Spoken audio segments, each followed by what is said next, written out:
So, మనకు నూతన series దేవుడిచ్చాడు. చాలా గొప్ప అద్భుతమైన సిరీస్ అమ్మా ఇది కూడా. దేవుడు మన మీద ఒక ప్రణాళికను కలిగి ఉన్నాడు. దానిని ఎవరు ఆపలేరు. ఏది ఆపలేదు. God has a plan on us that no one can stop. Nothing can stop. So, మంచి గొప్ప మెసేజ్ ఇది. సో, దేవుడు మనందరి పట్ల ఒక ప్రణాళిక కలిగి ఉన్నాడు. సో, మనకెలా తెలుస్తుంది ఆ ప్రణాళిక కలిగి ఉన్నాడని? మనం ఎలా తెలుసుకోవాలి ఆ ప్రణాళికను? ఆ ప్రణాళిక ప్రకారం మనం ఎలా నడవాలి? సో, ప్రణాళిక ఉన్న వాళ్ళ పరిస్థితి ఎలా ఉంటుంది?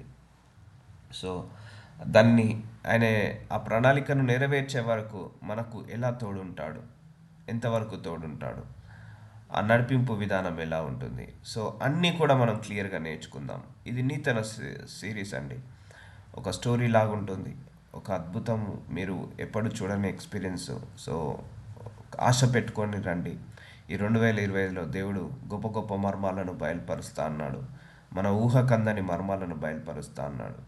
సో, దేవుడు మన మీద ఒక ప్రణాళిక కలిగి ఉన్నాడని మనకు ఎలా తెలుసు? అది తెలిసినప్పుడు అది ఎలా నెరవేరుతుంది? తెలుసుకోవడానికి గల కారణాలు ఏంటిది? అలాగే అది ఎందుకు ఆపలేరు ఎవరు కూడా?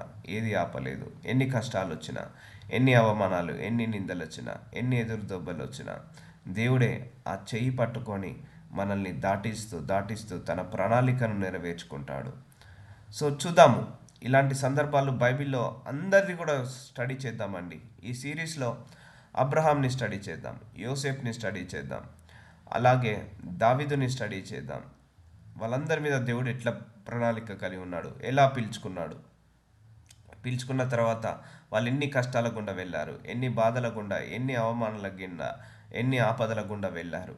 సో, వెళ్ళిన తర్వాత ఎలా వాళ్ళు, దేవుడు వాళ్ళందరినీ ఎలా గమ్యస్థానానికి చేర్చాడు, ఎలా గొప్పగా ఆశీర్వదించాడు. సో, ఇవన్నీ కూడా మనము ఈ సిరీస్లో నేర్చుకోవచ్చు. సో, ఇది చాలా గొప్ప జ్ఞానము. సో, బైబిల్లో దేవుడు ఎలా మనల్ని ఆపరేట్ చేస్తున్నాడు, దేవుడు ఒక ప్రణాళిక కలిగి ఉంటే మన లైఫ్ ఎలా ఉంటుంది, సో ఆ ప్రణాళిక ప్రకారం నడవడానికి ఎలా దేవుడు మనల్ని టీచ్ చేస్తాడు, ఎలా మనల్ని గైడ్ చేస్తాడు, ఇవన్నీ కూడా మనం ఇందులో నేర్చుకోవచ్చు. సో, దేవుడి మీద ఒక మన మీద ఒక ప్రణాళిక కలిగి ఉన్నాడని ఎలా తెలుస్తుంది? ఫస్ట్ ఆఫ్ ఆల్, సో ఎలా తెలుస్తుంది అంటే, సో దేవుడి యొక్క నడిపింపు వేరే అండి, మనుషుల యొక్క నడిపింపు వేరు. దేవుడు మన పట్ల ఒక ప్రణాళిక కలిగి ఉన్నాడంటే, ఒకటి, మన సిచ్యువేషన్స్ అన్నీ కూడా తారుమారు అవుతుంటా ఉంటాయి. అంటే మనకున్న ఫేవరబుల్ సిచ్యువేషన్స్ కూడా అన్ఫేవరబుల్ అవుతుంటాయి. దేవుడు ప్రణాళికలు నడుస్తున్నప్పుడు నీకు లోకమంతా విరుద్ధంగా నడుస్తుంటుంది. అదే నువ్వు దేవుడు ప్రణాళికలో ఉండడానికి సూచన క్రియ. ఇప్పుడు ఒకటి గుర్తుపెట్టుకోండి, సూచన క్రియలు. సో, ఎలా తెలుస్తుంది దేవుడు ప్రణాళిక మన మీద ఉన్నాడని? ఎలా తెలుస్తుంది అంటే, మనము దేవుడితో నడుస్తున్నప్పుడు, దేవుడు ప్రణాళికలో ఉన్నప్పుడు మనకు కష్టాలు రావచ్చు, కన్నీళ్ళు రావచ్చు, బాధలు రావచ్చు, ఈ లోకమే మనకు వ్యతిరేకంగా మారవచ్చు. సో, అదే దేవుడి ప్రణాళిక. సో, అలా ఉంటుంది అన్నట్టు. దానిని ఎవరు ఆపలేరండి, ఏ శక్తి ఆపలేరు. ఎన్ని లక్షల మంది జనాభా వచ్చినా కూడా ఆ దేవుడి యొక్క అనుకున్న ప్రణాళికను నెరవేర్చడానికి ఆయన సంసిద్ధుడు. సో, ఏ శక్తి కూడా ఆపలేదు. సో, చూద్దాము ఇలాంటి సందర్భం బైబిల్లో ఇంకెక్కడెక్కడ ఉన్నాయో. సో, ఫస్ట్ అబ్రాహాం నుంచి మొదలు పెట్టుకుందాం. ఆదికాండము 12 అధ్యాయం 1 వచనంలో, యెహోవా నీవు లేచి నీ దేశం నుండి, నీ బంధువుల యొద్ద నుండి, నీ తండ్రి ఇంట నుండి బయలుదేరి నేను నీకు చూపించు దేశమునకు వెళ్ళుము. సో, అబ్రహాంని దేవుడు ఏం చేస్తున్నాడు? దర్శిస్తున్నాడు. అబ్రహాంని దేవుడు ఏం చేస్తున్నాడు? మాట్లాడుతున్నాడు. అబ్రహామా, నువ్వు నీ తండ్రి ఇంటియు, నీ బంధువుల నుండి, నీ తండ్రి నుండి బయలుదేరి నేను నీకు చూపించు దేశమునకు వెళ్ళుము. నేను ఒక దేశాన్ని చూపిస్తా, నువ్వు అక్కడికి వెళ్ళు. నిన్ను గొప్ప జనముగా చేసి, నిన్ను ఆశీర్వదించి, నీ నామమును గొప్ప చేదును, నీవు ఆశీర్వాదకరంగా నుందువు. సో, ఇక్కడ ఆగుదాము. సో, ఇది దేవుడి యొక్క ప్రణాళిక అబ్రహాం మీద. దేవుడి మీద అబ్రహాం మీద దేవుడు ఏం కలిగి ఉన్నాడు? ఒక ప్రణాళిక కలిగి ఉన్నాడు. ఆ ప్రణాళిక గురించి ఏం చెప్తున్నాడు? నేను ఇలా చేస్తాను, నేను ఇలా ఆశీర్వదిస్తానని చెప్తున్నాడు. సో, చూడండి, దేవుడు ప్రణాళిక మన అందరి మీద ఉంటుందండి. అందరి మీద ఉంటుంది. ఒకరి మీద అని కాదు, ఒకరి మీద అని కాదు. ఇప్పుడు దేవుడు అబ్రహాం మీద ఒక ప్రణాళిక ఉన్నాడు. ఆయన ఏంటి, వాడుకుంటాను అనట్లేదు, ఆశీర్వదిస్తాను అంటున్నాడు. సో, ఇక్కడ ఏమన్నా నీకు సేవ చేపిస్తాను, నీతోటి నీకు సంఘాన్ని ఇస్తాను, నీకొక నీకొక గొప్ప చర్చిని ఇస్తాను, నువ్వు వాళ్ళకు వాక్యం చెప్పాలి, వాళ్ళకు బోధించాలి అని అంటున్నాడా? అనట్లేదు. నిన్ను పిలుచుకుంటున్నాను, నిన్ను గొప్ప జనముగా చేస్తాను, నీవు ఆశీర్వదించి నీ నామమును గొప్ప చేయుదును, నీవు ఆశీర్వాదకరంగా నుందువు. సో ఇలా నిన్ను ఆశీర్వదిస్తానని పిలుచుకుంటున్నాడు. సో దేవుడి యొక్క ప్రణాళిక ఏంటిది అబ్రహాం మీద? ఆశీర్వదించడం అనే ప్రణాళిక. సో అలాగే నీ మీద నా మీద కూడా ఒక ప్రణాళిక కలిగి ఉన్నాడు. ఒకవేళ నా మీద ఉన్న ప్రణాళిక మీ మీద ఉండకపోవచ్చు, మీ మీద ఉన్న ప్రణాళిక నా మీద ఉండకపోవచ్చు. సో అందరి మీద సేమ్ ప్రణాళిక కలిగి ఉన్నాడండి దేవుడు. ఒకవేళ నిన్ను నమ్మకమైన విశ్వాసిగా పిలుచుకున్నాడా, అలాగే విశ్వాసిలాగా నమ్మకంగా దేవుడి దగ్గర ఉండు. సో నిన్ను ఆశీర్వదించడానికి పిలుచుకున్నాడా, సేవ కోసం పిలుచుకున్నాడా, లేకపోతే లేకపోతే నువ్వు నీ పిల్లలకు మంచి టీచర్ లాగా, ఒక తల్లిలాగా పిలుచుకున్నాడా? సో అలాగే ఉండు. సో దేవుడు ఒక ప్రణాళిక అడగండి, దేవా నా పట్ల మీ ప్రణాళిక ఏంటిది, దేవుడు నా పట్ల నీ చిత్తం ఏంటిదో అని అడగండి, దేవుడు తప్పకుండా బయలుపరుస్తాడు. అండ్ ఇంకొకటి ఇక్కడ అబ్రహాం ఏమంటున్నాడు? నిన్ను గొప్ప జనముగా చేసి. సో ఇది అబ్రహాం మీద ఉన్న దేవుడి ప్రణాళిక. అబ్రహాం అడగట్లేదే అయ్యా నన్ను గొప్ప జనంగా చేయమని ఆయన అడగట్లేదే, అయ్యా నన్ను ఆశీర్వదించని ఆయన అడగట్లేదే, అయ్యా నా నామాన్ని గొప్ప చేయమని ఆయన అడగట్లేదే, నన్ను ఆశీర్వాదకరంగా ఉంచమని ఆయన అడగట్లేదే. అబ్రహాము దేవుని అడగట్లేదు, దేవుడే చెప్తున్నాడు అబ్రహాంకి, నేను నిన్ను ఇలా ఆశీర్వదించబోతున్నాను, నా పట్ల నీకున్న ప్రణాళిక ఇది, ఈ ప్రణాళిక ప్రకారం నేను నిన్ను నడిపిస్తాను, నిన్ను ఆశీర్వదిస్తానని దేవుడు చెప్తున్నాడు. సో చూసాడా? సో దేవుడికి మన పట్ల ఉన్న ప్రణాళిక చాలా గొప్పగా ఉంటుంది, చాలా ఉన్నతంగా ఉంటుంది, చాలా పవిత్రంగా పరిశుద్ధంగా, అది మేలు చేసేటివే కానీ కీడు చేయడానికి కలిగినవి కాదు. సో కాబట్టి దేవుడికి మన పట్ల ఒక ప్రణాళిక కలిగి ఉన్నాడు అన్నాడు. అబ్రహాంకి ఎలాగైతే ఒక ప్రణాళిక కలిగి ఉన్నాడో, అబ్రహాము లాగా మన మీద కూడా ఒక ప్రణాళిక కలిగి ఉన్నాడు. నిన్ను ఆశీర్వదించు వారిను ఆశీర్వదించను, నిన్ను దూషించు వారిని శపించదను, భూమి యొక్క సమస్త వంశములు నీ అందు ఆశీర్వదించబడనని అబ్రహాముతో అనగా. సో చూడండి, అబ్రహాం కావాల్సింది ఏంటిది? ఒకడే ఒక కొడుకు. కానీ ఇక్కడ దేవుడు ఏమంటున్నాడు? భూమి మీద సమస్త వంశములు నీ యందు ఆశీర్వదించబడునని అబ్రహాముతో చెప్తున్నాడు. అంటే నువ్వు ఒక్క కొడుకు అడుగుతున్నావు అబ్రహామా? కాదు, నీ ద్వారా నేను జనరేషన్స్ నేను ఇస్తాను, నీ ద్వారా దేశాలనే నేను ఇస్తాను, నీ ద్వారా కాంగ్రిగేషన్స్ నేను ఇస్తాను, వంశాలు తరతరాలను ఇస్తాను నీ ద్వారా అని అంటున్నాడు. సో అబ్రహాంకి ఒక్క కొడుకుంటే సరిపోతుంది అనుకున్నాడు. కానీ దేవుడి ప్రణాళిక ప్రకారం ఏంటిది? గొప్ప జనంగా చేస్తానని. సో ఇప్పుడు మన మీద కూడా దేవుడు, నువ్వు ఏ ప్రణాళిక అయితే కలిగి ఉన్నావో ఆ ప్రణాళిక కంటే దేవుడి యొక్క ప్రణాళిక more than 1,00,000% higher than your plan. మన మన మన మీద మనకున్న ప్రణాళిక కంటే మన మీద దేవుడికి ఉండే ప్రణాళిక 1,00,000 రెట్లు ఎక్కువగా ఉంటుందండి, 1,00,000 రెట్లు ఎక్కువగా ఉంటుంది. అందుకే ఈరోజు నుంచి అయ్యా నీ చిత్తమే నా జీవితంలో నెరవేరును గాక, నీ ప్రణాళికనే నా జీవితంలో నెరవేరును గాక, నీ ఉద్దేశాలు నీ తలంపులే నా జీవితంలో నెరవేరును గాక అని ప్రార్థించండి. ఇలా అబ్రహాం మీద దేవుడు ఒక ఉద్దేశాన్ని కలిగి ఉన్నప్పుడు, ఒక చిత్తాన్ని కలిగి ఉన్నప్పుడు ఆ దిశగా నడిపించాడా లేడా? నడిపించాడు. కానీ నడిపించే టైంలో కొంత శోధనలు వచ్చాయి అబ్రహాంకి, కొంత ఇరుకులు ఇబ్బందులు వచ్చాయి. అవన్నీ కూడా దాటేశాడా లేదా? దాటేశాడు. చూద్దాము ఏం శోధనలు వచ్చాయి. సో ఇది అబ్రహాంని దేవుడు పిలుచుకొని ఆశీర్వదిస్తానని వాగ్దానం ఇచ్చాడు. సో ఇది నెరవేరాలి. సో అల్టిమేట్గా ఏంటిది? నిన్ను గొప్ప జనంగా చేసి, అబ్రహాంని గొప్ప జనంగా చేసి, ఆయనను ఆశీర్వదించి, ఆయన నామాన్ని గొప్ప చేసి, ఆయనను ఆశీర్వాదకరంగా ఉంచి, ఆయన ద్వారా సమస్త వంశములు ఆశీర్వదించబడాలి. ఇది అబ్రహాముకు దేవుడిచ్చిన వాగ్దానము. ఇది అబ్రహాముకి దేవుడి పట్ల కలిగి ఉన్న అబ్రహాం పట్ల దేవుడికి కలిగి ఉన్న ఆశీర్వాదము, దేవుడికి కలిగి ఉన్న ప్రణాళిక, దేవుడికి కలిగి ఉన్న ఒక ప్లాన్ ఇది. సో దేవుడికి కలిగి ఉన్న ఒక ప్లాన్ అబ్రహాం మీద, ఇది నెరవేరాలి. సో అల్టిమేట్గా సో నెరవేరుతుంది. కానీ ఏం జరిగింది తర్వాత? సో ఇవన్నీ కూడా మనం నేర్చుకుందాము. సో మన జీవితంలో కూడా అండి, ట్రస్ట్ మీ, దేవుడు అందరి పట్ల ఒక ప్రణాళిక కలిగి ఉన్నాడు. బట్ అందరి మీద సేమ్ ప్రణాళిక కలిగి లేడు. ఒక్కొక్కరి మీద ఒక్కొక్క ప్రణాళిక, ఒక్కొక్కరి మీద ఒక్కొక్క ఉద్దేశము, ఒక్కొక్కరి మీద ఒక్కొక్క తలంపు కలిగి ఉన్నాడు. సో అందరూ కూడా ప్రణాళిక అనగానే ఒకటే మైండ్ సెట్ వస్తుంది, నన్ను కూడా వాడుకుంటాడేమో అని. సో ఇక్కడ అబ్రహాంని ఏమంటున్నాడు? యెహోవా ఏమంటున్నాడు? నిన్ను ఆశీర్వదిస్తానని ఒక ప్రణాళిక కలిగి ఉన్నాడు. కానీ ఇక్కడ నీతో వాక్యం బోధిస్తాను, ఇక్కడ నేను నిన్ను ప్రార్థన చేపిస్తాను, ఇక్కడ నీకు ఒక సంఘాన్ని ఇస్తాడు, ఇక్కడ నేను నీకు ఒక మినిస్ట్రీని ఇస్తాను, సో ఇక్కడ నీకు ఒక పవర్స్ ఇస్తాను, అవన్నీ చేయమని అని అడగట్లేదు ఆయనే. సో ఆయనకున్న ప్రణాళిక ఏంటిది? కాలింగ్ కాదు, ఆయనకున్న ప్రణాళిక ఏంటిది? ఆశీర్వదిస్తానన్న ప్రణాళిక. యేసు ప్రభువ దేవుడికి, యెహోవా దేవుడికి ఈ అబ్రహాం మీద ఉన్న ప్రణాళిక అది. సో చాలామందికి నేను దేవుడి ప్రణాళికలు అనగానే అందరికీ సేవ ఒకటే గుర్తొస్తుంది. సో సేవ కాకుండా దేవుడి దృష్టికి ఇంకా చాలా ఉన్నాయండి, చాలా ఉన్నాయి ఆయన ప్రణాళికలు నెరవేర్చడానికి. కొంతమంది సేవ, ఆ సేవకు సపోర్ట్ చేయడానికి ఫైనాన్షియల్ సపోర్ట్, అది కూడా దేవుడి ప్రణాళికనే. ఆ సేవకు సపోర్ట్గా ఉండడానికి అవి కూడా అన్నీ కూడా చాలా ఉంటాయి, చాలా ఉంటాయి దేవుడి ప్రణాళికలు. అందుకే గుర్తుపెట్టుకోనండి, మళ్ళీ చెప్తున్నాను, ఇక్కడ అబ్రహాంకి ఉన్న దేవుడికి ఉన్న ప్రణాళిక ఏంటిది? ఆశీర్వదిస్తానన్న ప్రణాళిక, అంతేకాని సేవ చేస్తానన్న ప్రణాళిక కాదు. సో ఒకవేళ సేవ కలిగిన ప్రణాళిక ఉంటే అదే నెరవేరుస్తాడు దేవుడు.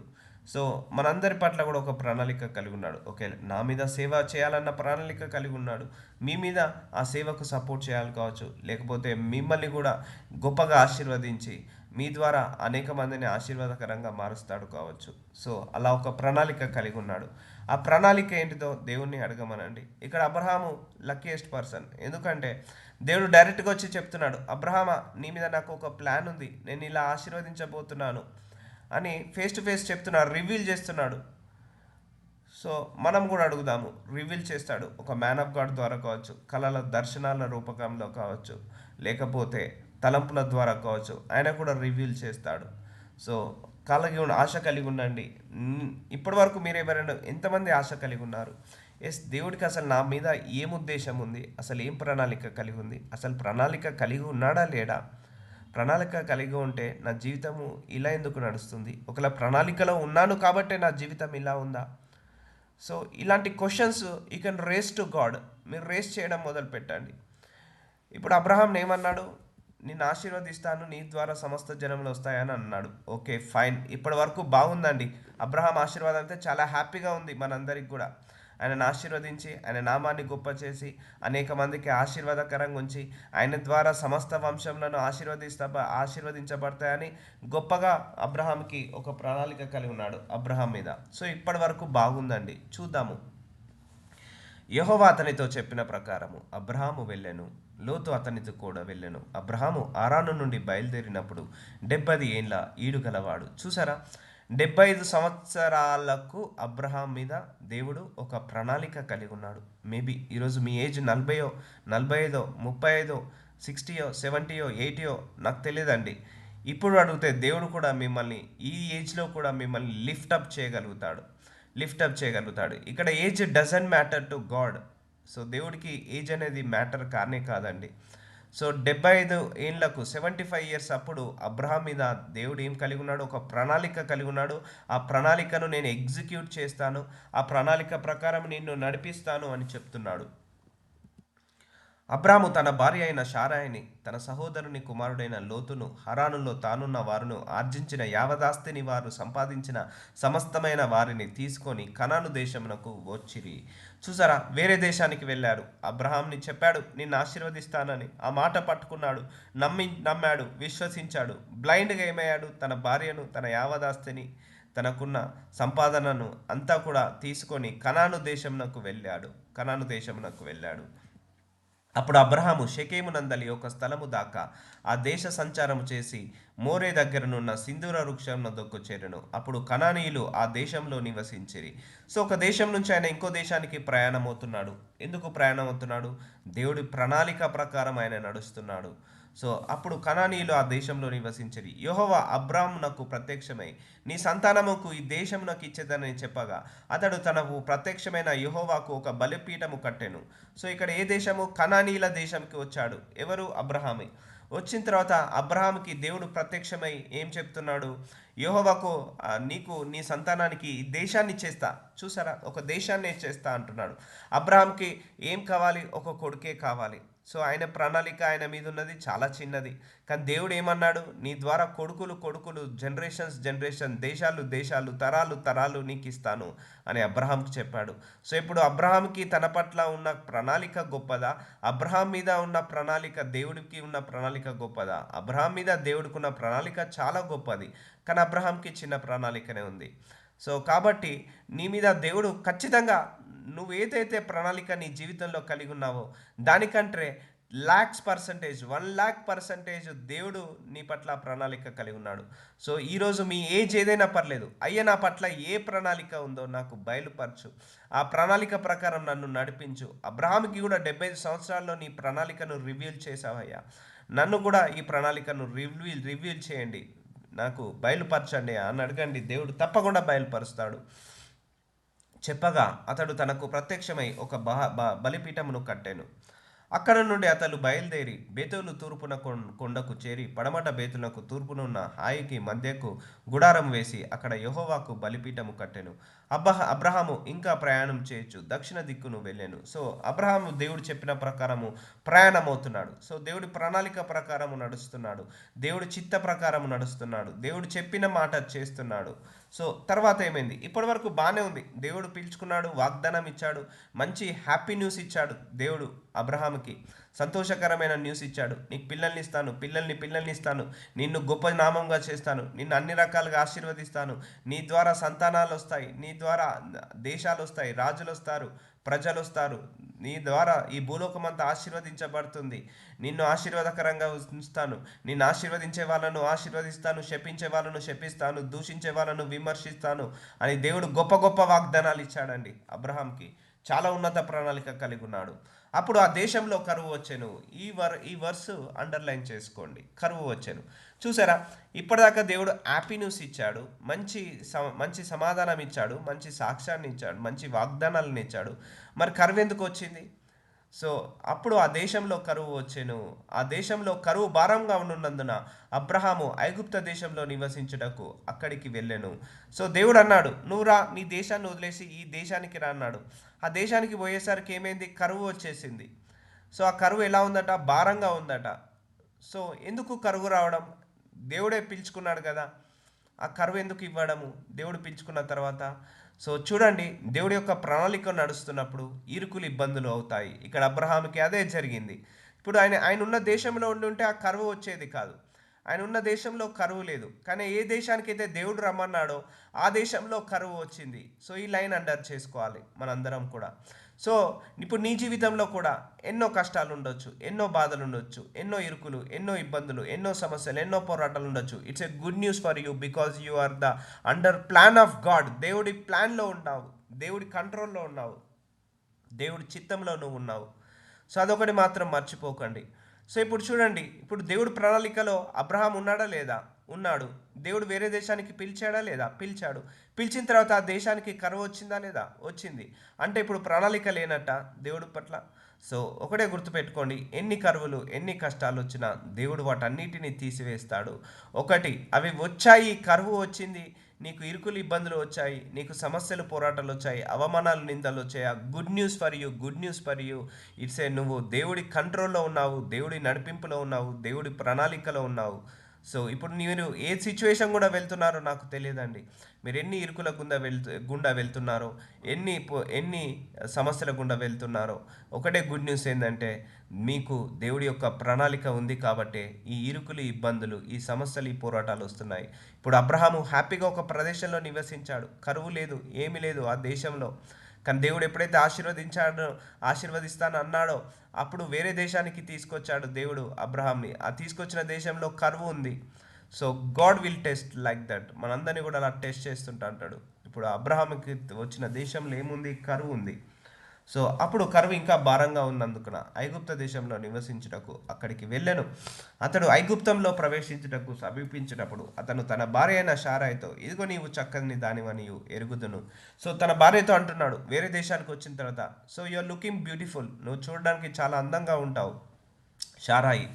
సో కాకపోతే ఐగుప్తులు నిన్ను చూచి ఈమె అతని భార్య అని చెప్పి నన్ను చంపి నిన్ను బ్రతకనిచ్చేదరు. ఒకవేళ ఐగుప్తీయులు కనుక చూస్తే వాళ్ళు మంచి వాళ్ళు కారు. ఎక్కడ స్త్రీ కనపడితే, అందమైన స్త్రీ కనపడితే వాళ్ళందరినీ కూడా కిడ్నాప్ చేస్తారు, తీసుకెళ్తారు. సో నువ్వు చూడడానికి చక్కగా ఉంటావు. సో నేను నీ భార్య అని చెప్తే నన్ను చంపేసి నిన్ను తీసుకెళ్తారేమో, నిన్ను బ్రతకనిచ్చేదరు. నీ వలన నాకు మేలు కలుగునట్లు, నిన్ను బట్టి నేను బ్రతుకున్నట్లు నీవు నా సహోదరువని దయచేసి చెప్పుమనెను. సో అక్కడ ఐగుప్తీయులు, ఈ కనానీయులు ఏంటిదంటే ఐగుప్తీయులు నిన్ను చూసి, సో ఐగుప్తీయులు వాళ్ళు ఎక్కడ స్త్రీ కనపడితే వాళ్ళని తీసుకొని వెళ్ళి ఆ రాజు దగ్గరకి తీసుకెళ్తారు. సో ఒకవేళ నేను గనుక నేను భార్యాభర్తలమని తెలిస్తే నన్ను చంపేస్తారు. అదే నేను సహోదరుడి అని చెప్తాను, అప్పుడు నన్ను బ్రతికిస్తారు అని ఇలా చెప్పమని అంటున్నాడు. సో ఎక్కడికి వెళ్తున్నాడు? దేవుడిచ్చే వాగ్దాన భూమికి వెళ్తున్నాడు. ఏమొచ్చింది? కరువు వచ్చింది. ఇప్పుడు ఏమొస్తుంది? ఇప్పుడు ఇంకొక ప్రమాదము ఆ ముందట వస్తుంది, ఆపద వస్తుంది. ఏంటిది? ఆ ఐగుప్తీయులు, ఆ కనానీయులు తన భార్యను ఎక్కడ వెతుక్కపోతారో, ఎక్కడ కిడ్నాప్ చేస్తారో, ఎక్కడ నన్ను చంపేస్తారో అన్న ఇరుకు ఇబ్బంది కలుగుతుంది. సో అబ్రహాము ఐగుప్తుల్లో చేరినప్పుడు ఐగుప్తీయులు ఆ స్త్రీ మిక్కిలి సౌందర్యవతి అయి ఉండుట చూతిరి. సో ఐగుప్తులకు వెళ్ళారు అబ్రహామి. సో అక్కడ కరువు వచ్చింది, ఆ కరువు భారంగా ఉంది. మళ్ళీ ఆ కరువు నుంచి వేరే దేశానికి వచ్చినప్పుడు అక్కడ సౌందర్యవతి అయిన తన భార్యను ఐగుప్తీయులు చూచారట. సో ఫరో యొక్క అధిపతులు ఆమెను చూచి ఫరో ఎదుట ఆమెను పొగిడిరి గనక ఆ స్త్రీ ఫరో ఇంటికి తేబడెను. ఇది రెండో బాధ. చూడండి, ఇంకో రెండో బాధ. ఇంతకుముందు కరువు వచ్చింది, ఇప్పుడు బా అబ్రహాంకి ఏ వాగ్దానం ఇచ్చాడు? అబ్రహమా, నువ్వు నీ భార్య అయిన శారయితోటి పిల్లల్ని కంటావు, ఆ ఆ భార్యతో పిల్లల్ని కంటావు, ఆమె ద్వారా నీకు ఆమెకు సంతానాన్ని అభివృద్ధి చేస్తానన్నాడు. కానీ ఇక్కడ ఏమైంది? ఆమెనే లేకుండా చేసేశారు, ఆమెనే తీసుకొని వెళ్ళారు. సో దేవుడి ప్రణాళికలో ఉన్నారు, కానీ ఆమె లేకపోతే ఇప్పుడు ఆయన ఎవరితో పిల్లల్ని కంటాడు? సో సారాయితోటే కదా అబ్రహాము పిల్లల్ని కనేది. సో కానీ ఆమె లేదు కదా. ఇప్పుడు ఆ ఫరో ఇంటికి తీసుకెళ్లాడు. సో ఫరో ఇంటికి తీసుకెళ్ళిన తర్వాత ఏమైంది? ఆమెను తీసుకెళ్ళిన తర్వాత చూద్దాము. సో ఇది ఎందుకు చెప్తున్నా అంటే, దేవుడికి అందరి పట్ల ఒక ప్రణాళిక కలిగి ఉన్నప్పుడు, ఇట్లా అబ్రహాం నడిపింపు చూడండి ఎలా ఉందో. ఒక ప్రణాళిక ఇచ్చిన తర్వాత, ఒక ఆశీర్వాదం ఇస్తానన్న తర్వాత దేవుడి యొక్క నడిపింపు ఎలా ఉందో చూడండి. అలాగే మన జీవితంలో కూడా దేవుడు ప్రణాళిక కలిగినప్పుడు ఇలాంటి టఫ్ సిచ్యువేషన్లో మనం వెళ్ళొచ్చు, ఇలాంటి హార్డ్ సిచ్యువేషన్లో మనం వెళ్ళొచ్చు. But it's a good news for us. Next life, next మన డేస్ అన్నీ కూడా గ్లోరియస్ డేస్గా ఉంటాయి, హ్యాపీయెస్ట్ డేస్గా ఉంటాయి. సో దిస్ పెయిన్ఫుల్ ప్రాసెస్ని బేర్ చేయాలి, మనం ఓవర్కమ్ కావాలి. ఇప్పుడు ఇది పెయిన్ఫుల్ ప్రాసెసా కాదా? సో అదే సొంత దేశంలో ఉంటే సో మంచిగా హ్యాపీగా కంఫర్ట్ జోన్లో ఉన్నాడు. కానీ ఇప్పుడు ఏమవుతున్నాడు? కంఫర్ట్ జోన్లో నుంచి బయటపడ్డాడు అబ్రహాము. అరే, వేరే దేశానికి రాగానే ఈ కరువు రావడం ఏంటిది? వేరే దేశానికి రావడమే ఈ నా భార్యను తీసుకెళ్ళడం ఏంటి? ఇంత ప్రాబ్లమ్స్ ఎందుకు అని అనుకోవట్లేదు. కానీ దేవుడు ప్రణాళిక ప్రకారం నడుస్తున్నాడు. ఇప్పుడు ఆ స్త్రీ ఫరో ఇంటికి తేబడెను. అతడు ఆమెను బట్టి అబ్రహామునకు మేలు చేశాను. ఎవరిని బట్టి? శారాయిని బట్టి ఆ ఫరో రాజు మేలు చేశాను. అందువలన అతనికి గొర్రెలు, గొడ్లు, మగగాడిదలు, దాసులు, పనికత్తెలు, ఆడుగాడిదలు, ఒంటెలు ఇయ్యబడేను. చూసారా, దేవుడు కరువులో కూడా అబ్రహాంని ఎలా ఆశీర్వదిస్తున్నాడో చూడండి. దేవుడు ఏం చెప్పాడు? నేను ఆశీర్వదిస్తా. అది అల్టిమేట్గా దాన్ని ఎవరు మార్చలేరు. ఎన్ని ఇరుకులు, ఎన్ని ఇబ్బందులు వచ్చినా కూడా, ఎన్ని సమస్యలు వచ్చినా రాలేదు. కానీ ఇక్కడ అబ్రహాము వేరే దేశానికి వెళ్ళాడు, అక్కడ కరువు వచ్చింది. ఆ కరువులో కూడా ఇక్కడ అబ్రహాం ఏమవుతున్నాడు? ఆశీర్వదించబడుతున్నాడు. ఆ రాజు ఏం చేస్తున్నాడట? అతనికి గొర్రెలను, గొడ్లను, మగగాడిదలను, దాసులను, పనికత్తెలను, ఆడగాడిదలను, ఒంటెలను ఇస్తున్నాడట. చూసారా, ఏం పని చేయలేదు మళ్ళీ అబ్రహాం, ఇక్కడ ఫ్రీగా వచ్చేస్తుంది. సో ఒకసారి గాడ్ పని చేయడం, ఆశీర్వదించడం మొదలు పెడితే అది ఎవరో ఒకరి ద్వారా దేవుడు ద్వారాలను ఓపెన్ చేస్తాడు. సో ఇప్పుడు ఇక్కడ అబ్రహాంకి ఆల్రెడీ ఆస్తిపరుడే, కానీ ఇంకా ఏమవుతుంది? తన ఆస్తి అభివృద్ధి చెందుతుంది ఎప్పుడు? తన ప్రణాళిక ప్రకారం నడిచినప్పుడు. కరువు వచ్చిందా లేదా? ఆ కరువు భారంగా ఉందా లేదా? ఉంది. సో ఇంకో ఇబ్బంది వచ్చింది, తన భార్యను తీసుకెళ్లాడు. తన భార్య నిమిత్తం తనకు ఇంకా అనేకమైన ఆస్తిని ఇచ్చారు. సో ఇంకా తన ఆస్తి అభివృద్ధి చెందుతుంది, తను ఇంకా ఆశీర్వదించబడుతున్నాడు. కరువులో కూడా, సమస్యలో కూడా ఒకటి గుర్తుపెట్టుకోండి, మనందరము దేవుడి ప్రణాళికలో ఉన్నప్పుడు ఎన్ని కరువులున్నా, ఎన్ని కష్టాలున్నా, ఎన్ని బాధలున్నా, ఆ కరువులో కూడా దేవుడు మనల్ని ఆశీర్వదిస్తాడు. ఆ కరువులో కూడా మనల్ని దేవుడు ఏం చేస్తుంటా అంటాడంటే అద్భుతాలు చేస్తాడు, ఆశ్చర్యమైన కార్యాలు చేస్తాడు. సో ఇది అబ్రహాంకి టఫ్ టైమా కాదా? చాలా టఫ్ టైం. కానీ ఆ టఫ్ టైంలో కూడా ఆశీర్వదిస్తున్నాడా లేదా? ఆశీర్వదించబడుతున్నాడు.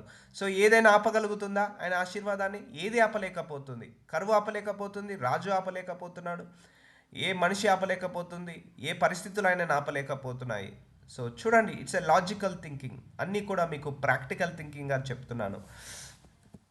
అయితే యెహోవా అబ్రాహాము భార్య అయిన శారాయిని బట్టి ఫరో అతని ఇంటి వారిని మహావేదనల చేత బాధించాను. చూసారా, ఆమెను తీసుకెళ్ళాడు శారాయిని, ఎవరు? ఫరో. కానీ అక్కడ ఏం చేశాడు? ప్రాబ్లం క్రియేట్ చేస్తున్నాడు. సో నువ్వు దేవుడి ప్రణాళికలో ఉన్నప్పుడు నీకు ఎవరైనా అడ్డంకు చేస్తే, ఎవరైనా ఇరుకు చేస్తే అది వాళ్ళకే ఇబ్బంది కానీ నీకు ఇబ్బంది కాదు. ఇక్కడ దేవుడి ప్రణాళిక ప్రకారము అబ్రహాము షారై నడుస్తున్నప్పుడు ఫరో అడ్డంకు పెడుతున్నాడు, ఫరో ఇబ్బంది పెడుతున్నాడు. సో ఇప్పుడు వాళ్ళకి ఇబ్బంది జరిగిందా లేదా, వాళ్ళ కష్టం వచ్చిందా లేదా, సో దేవుడు చూసుకుంటాడు. నువ్వు దేవుడి ప్రణాళికలో నడువు అంతే. నీ చుట్టూ ఉన్న అబ్స్టాకిల్స్ తీసేస్తాడు, నీ చుట్టూ ఉన్న బ్లాకర్స్ని తీసేస్తాడు, నీ చుట్టూ ఉన్న సమస్యలను పోరాటాలను తీసివేస్తాడు. నువ్వు వెళ్తుండు అంతే ప్రణాళిక ప్రకారము. ఎన్నో ఇరుకులు ఎన్నో ఇబ్బందులు ఉన్నా కూడా ఆయన్నే చూసుకుంటాడు. ఇప్పుడు నేను కూడా సేవలో దేవుడు నన్ను ప్రణాళికలో పిలుచుకున్నప్పుడు నాకు కూడా ఎన్నో ఇరుకులు ఇబ్బందులు, ఎన్నో సమస్యలు, ఎన్నో అవమానాలు, నిందలు వచ్చాయి. అన్నిటినీ ఆయన్నే తీసేసుకుంటూ వస్తున్నాడు. Just I want to focus on my ministry అంతే. నేను అదే ప్రణాళిక మీద నేను ఫోకస్ చేయాలి, మిగిలిన అన్నీ కూడా ఆయనే తీసేసుకుంటాడు. సో అలాగే ఇక్కడ అబ్రహామునికి ఒక ఇబ్బంది వచ్చినప్పుడు అప్పుడు ఆ ఫరో ఇంటికి దేవుడు ఏం చేశాడట, మహావేదన చేత బాధించాడట. సో నువ్వు కూడా దేవుడు ప్రణాళికలో నడుస్తున్నప్పుడు నిన్నెవరైనా ఇబ్బంది పెట్టినా, ఇరుకు పెట్టినా అది ఆయన్నే చూసుకుంటాడు. సో ఇలా ఇన్ని లెసన్స్ ఉన్నాయి. సో నువ్వు ప్రణాళిక ప్రకారం నడవడమే దేవుడి చిత్తము. అప్పుడు ఫరో అబ్రహాముని పిలిచి, నీవు నాకు చేసినదేమిటి? సో చూసారా, అబ్రహాం పిలిచి ఫరో అంటున్నాడు, నువ్వు నాకు చేసినది, ఈమె నీ భార్య అని నాకెందుకు తెలుపలేదు? ఈమె నా సహోదరి అని ఎలా చెప్పితివి? నేను ఆమెను నా భార్యగా చేసుకుందునేమో, అయితేనేమి, ఇదిగో నీ భార్య ఈమెను తీసుకొని పొమ్మని చెప్పాను. చూసారా, అబ్రహాంకి కష్టం వచ్చింది, అబ్రహాంకి బాధ వచ్చింది, కానీ దేవుడు ఆ బాధ నుంచి, ఆ కష్టం నుంచి విడుదల కలిగించాడా లేదా? సో ఆ భార్యను టచ్ కూడా చేయలేదు.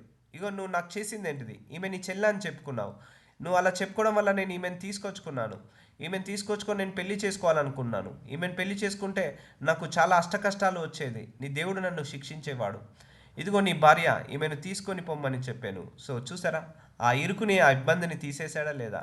ఇప్పుడు అబ్రహాం దేవుడు ప్రణాళికలు నడుస్తున్నప్పుడు కష్టం వచ్చిందా లేదా? వచ్చింది, కరువు వచ్చింది. ఆ కరువు బహుభారంగా ఉంది. దాని తర్వాత తన భార్యను తీసుకెళ్లారు. ఆ భార్యని తీసుకెళ్ళినప్పుడు ఏం చేశాడు దేవుడు? వాళ్ళ ఫరో యొక్క కుటుంబాన్ని ఆశీర్వదించడం ఆపివేసేశాడు, మహావేదన సృష్టించాడు. సో అందులో నుంచి తన భార్యను విడిపించాడు. సో అలాగే ఆ కరువులో కూడా దేవుడు ఈ ప్రాబ్లంని పెట్టి ఆశీర్వదించాడా లేదా? సమృద్ధిగా ఆశీర్వదించాడు అబ్రహాంని. సో చూసారా, ఇప్పుడు అర్థమవుతుందా? మనం దేవుడి ప్రణాళికలో ఉన్నప్పుడు ఏది ఆపలేదు, ఎవరు ఆపలేరు. సో మనం అనుకోవచ్చు, నేను దేవుడి ప్రణాళికలో ఉన్నా కదా, నాకెందుకు ఈ కష్టాలు, నేను దేవుడి ప్రణాళికలో ఉన్నా కదా, నాకెందుకు ఈ అవమానాలు, నేను దేవుడి ప్రణాళికలో ఉన్నట్లయితే ఆ ప్రణాళిక నెరవేరాలి, కానీ ఈ హార్డ్ టైమ్స్ ఎందుకు, ఈ టఫ్ టైం ఎందుకు, ఈ హార్డెస్ట్ సిచ్యువేషన్స్ ఎందుకు అని అనుకోవచ్చు మీరు. సో ఇప్పుడు అబ్రహాంకి మంచి వాగ్దానం ఇచ్చాడు కదా, హ్యాపీయెస్ట్ న్యూస్ ఇచ్చాడు. అబ్రహామా, ఇక నీ లైఫ్ బాగుంటుందని చెప్పాడు.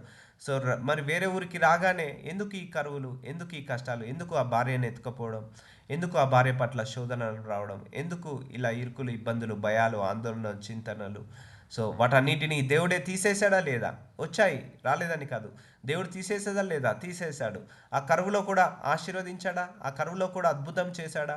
ఆ కరువులో కూడా దేవుడు గొప్పగా హెచ్చించాడా? హెచ్చించాడు. ఏది అబ్రహాంని తాకలేదు. తన భార్యను తీసుకెళ్ళినా కూడా ఆ ఫరో తాకగలిగాడా? తాకలేడు. సో అలాగే నువ్వు దేవుడు ప్రణాళిక నడుస్తున్నప్పుడు ఏ శక్తి నిన్ను తాకలేదు, ఎవరు నిన్ను తాకలేరు. దేవుడు ప్రణాళిక నెరవేర్చే వరకు ఎవరు కూడా దానిని ఆపలేరు. మొదలు పెట్టువాడు ఆయన్నే, ముగించువాడు కూడా ఆయన్నే. సో అబ్రహాం విషయంలో చాలా గొప్ప ఎగ్జాంపుల్ అండి ఇది. ఎందుకు చెప్తున్నా అంటే, we are the season of blessing. So మనందరం బ్లెస్సింగ్ సీజన్లో ఉన్నాం. అవును, మనందరం 5 సంవత్సరాలు, 10 సంవత్సరాలు, 15, 20 సంవత్సరాల నుంచి ట్రైనింగ్ తీసుకున్నాము దేవుడి చేత. ఇక లైఫ్ లాంగ్ ట్రైనింగ్ అయినా ఇక మనం ఆశీర్వదించబడొద్దా? అబ్రహాం లాగా ఇక బ్లెస్ అవ్వద్దా? యోసేఫ్ లాగా మనం బ్లెస్ కావద్దా? దావీదు లాగా బ్లెస్ కావద్దా? సొలొమోన్ లాగా బ్లెస్ కావద్దా? ఇక లైఫ్ లాంగ్ ట్రైనింగ్ అయినా, లైఫ్ లాంగ్ ఇలాగైనా కాదు కదా. So after the training you need to have promotion. So training తర్వాత మనకు ప్రమోషన్ ఉండాలా లేదా? సో అబ్రహాంకి ఇదంతా ట్రైనింగ్ పీరియడ్. సో ఒక ట్రైనింగ్ పీరియడ్ అయిపోయింది, ఒక స్టేజ్లో ఆయన ఆశీర్వదించబడ్డాడు. రాజే నీకు గొడ్లను, మేకలను, దాసులను తన ఆస్తిని అభివృద్ధి చేసేసాడు రాజే వచ్చేసి. సో మరియు ఫరో అతని విషయమే తన జనులకు ఆజ్ఞాపించినందున వారు అతని భార్యను, అతని కలిగిన సమస్తమును పంపివేసిరి. సో పంపివేసేశారు, వదిలేశారు సో అతని భార్యను. సో ఇప్పుడు తన భార్య తనకు దగ్గరకు వచ్చింది. సో ఇప్పుడు తను పిల్లల్ని కనాల్సింది సారాయి ఎవరితోటి? అబ్రహాం తోటి. అబ్రహాము పిల్లల్ని కనాల్సింది సారాయి తోటి, ఫరో తోటి కాదు కదా. సో అది కరెక్ట్ కాదు కదా. సో ఇప్పుడు దేవుడు ప్రణాళికలోకి వచ్చారా లేదా? ఇప్పుడు ఇప్పుడు భార్య భర్తల దగ్గర ఉంటేనే కదా పిల్లల్ని కనగలిగేది. సో ఇప్పుడు ఇద్దరు వేరుపడి ఉంటే పిల్లల్ని కనలేరు కదా. సో ఇప్పుడు ఫరో దగ్గర ఉండేటోడు ఫరో పెళ్లి చేసుకుందాం అనుకున్నాడు, దానిని దేవుడు ఖండించేశాడు. అక్కడ నుంచి సారాయిని విడిపించి మళ్ళీ అబ్రహాం దగ్గరికి తీసుకొచ్చాడు. చూసారా, మళ్ళీ ప్రణాళికలోకి దేవుడు ఎలా తీసుకొచ్చాడో, ఎలా మార్చగలడు. సో ప్రణాళిక తప్పిపోయిందా లేదా? ఇప్పుడు అంతే కదండి. ఇప్పుడు ఫరో కనుక పెళ్లి చేసుకుంటే ఫరోతోటి తన పిల్లలు కనాల్సి వస్తుంది, as per the situation.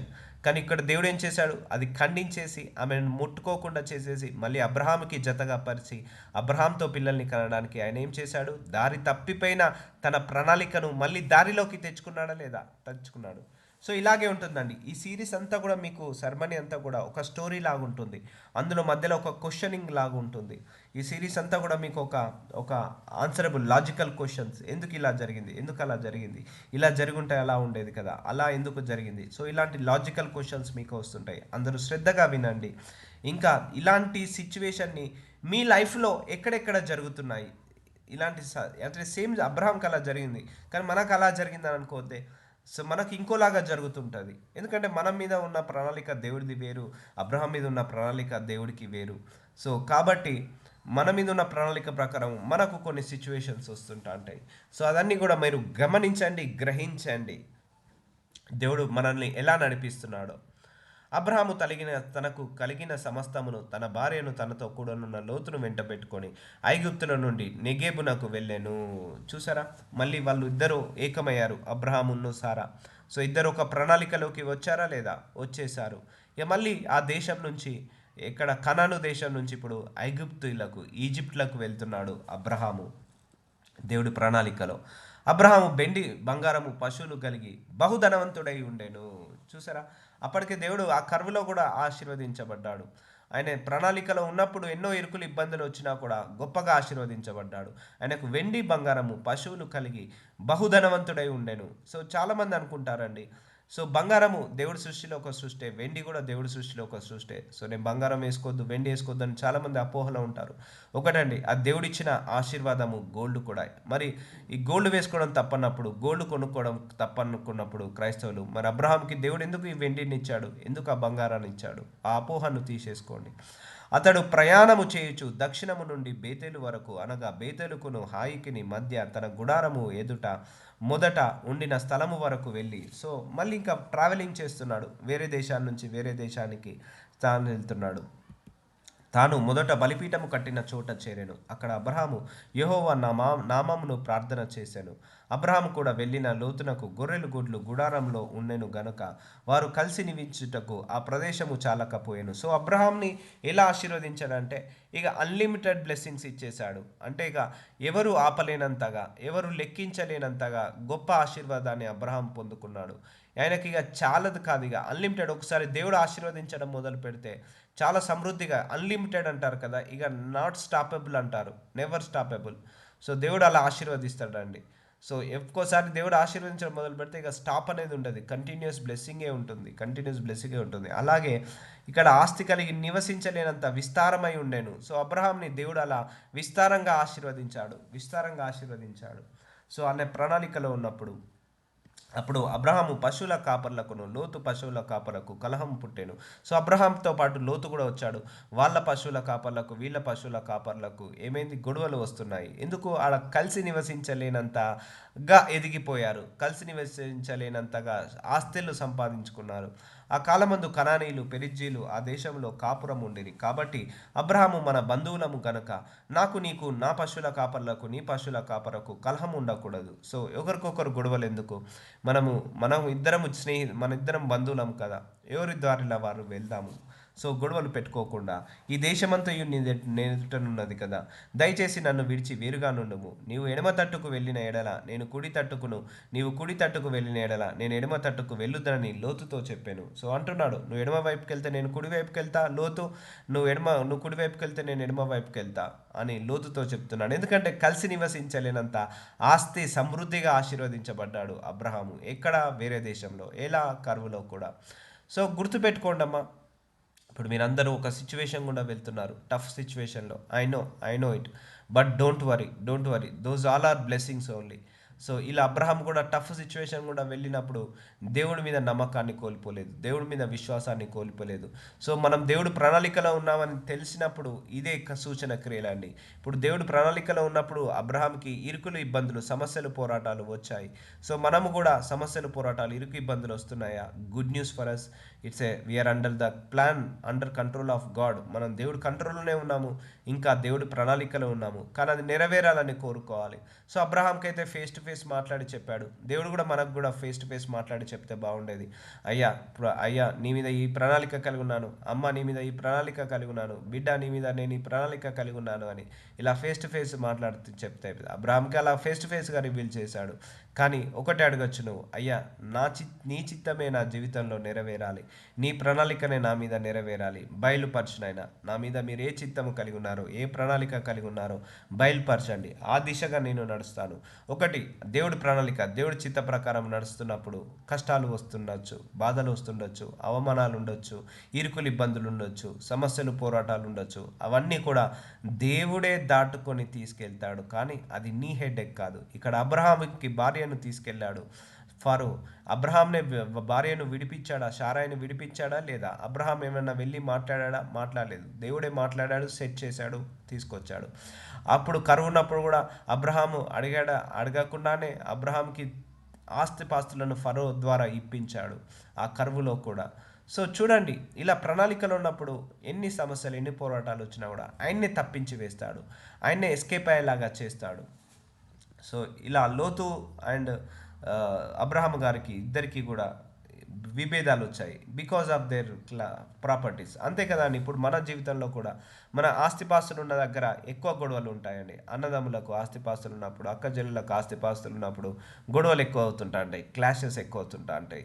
So అలాగే ఇక్కడ కూడా వీళ్ళిద్దరి బంధువులకు ఆస్తిపాస్తులు ఎక్కువ ఉన్నప్పుడు క్లాషెస్ ఎక్కువ అవుతున్నాయి. లోతు అబ్రహాంని విడిచిపోయిన తర్వాత, యెహోవా ఇదిగో నీ కన్నులెత్తి నీ ఉన్న చోట నుండి ఉత్తరపు తట్టును, దక్షిణపు తట్టును, తూర్పు తట్టును, పరమ తట్టును చూడుము. సో లోతు వెళ్ళిపోయాడు అబ్రహాం నుంచి. సో ఒకటి, దేవుడు ఆశీర్వదించే సమయానికి గుర్తుపెట్టుకోండి, మన జీవితంలో కొంతమంది ఎక్స్క్లూడ్ అవుతుంటా అంటారు. Yes, I'm the live example. నేను ఈ దేవుని నమ్ముకున్న తర్వాత ఈయన ప్రణాళిక ప్రకారం నడుస్తున్నప్పుడు బంధువులు కట్టారు, స్నేహితులు కట్టారు. సో అలాగే చాలామంది కూడా వదిలేసి వెళ్ళిపోవడం జరిగింది. ఎందుకు? నేను పుట్టిన ఊరు నుంచి, పుట్టిన ప్రదేశం నుంచి వేరుపడడం జరిగింది. సో ఎందుకు దేవుడు ఆశీర్వదించడం మొదలు పెట్టాడంటే మనందరినీ కూడా సపరేట్ చేస్తాడు, ఈ వరల్డ్ నుంచి సపరేట్ చేస్తాడు. ఇక్కడ లోతు నుంచి ఫస్ట్ దేవుడు ఏం చేశాడు? అబ్రహాంని తన దేశం నుంచి, తన బంధువుల నుంచి, తన స్నేహితుల నుంచి, తన పుట్టిన దేశం నుంచి వేరుపరిచాడు. ఇప్పుడు ఏం చేస్తున్నాడు? లోతు నుంచి వేరుపరుస్తున్నాడు. సో ఇప్పుడు దేవుడు మళ్ళీ ప్రత్యక్షమయ్యి, లోతు నుంచి ఇక నువ్వు వేరు వచ్చేసావు కదా, ఇక నువ్వు సపరేట్ వచ్చావు కదా. సో దేవుడు కూడా కొన్ని సందర్భాల్లో మనకు కొన్ని బంధాల నుంచి, కొన్ని బంధుత్వాల నుంచి విడుదల కలిగిస్తాడు. గ్రహించాలి, ఇట్స్ ఓకే, ఈ దేవుడి నడిపింపు విధానము అలాగే ఉంటుంది. నన్ను కూడా కొన్ని బంధాల నుంచి, కొన్ని బంధుత్వాల నుంచి విడుదల కలిగించాడు. ఎందుకంటే ఇది దేవుడి ప్రణాళిక అలాగే టఫ్గా ఉంటుంది. సో మన చుట్టూ అందరు ప్రజలు ఉన్నప్పుడు మనం దేవుడి ప్రణాళికలో నడవలేమండి. సో అబ్రహాం కూడా అదే, అందరు ఉన్నప్పుడు దేవుడి ప్రణాళిక నెరవేరదని అబ్రహాంని వేరే దేశానికి పిలిచాడు.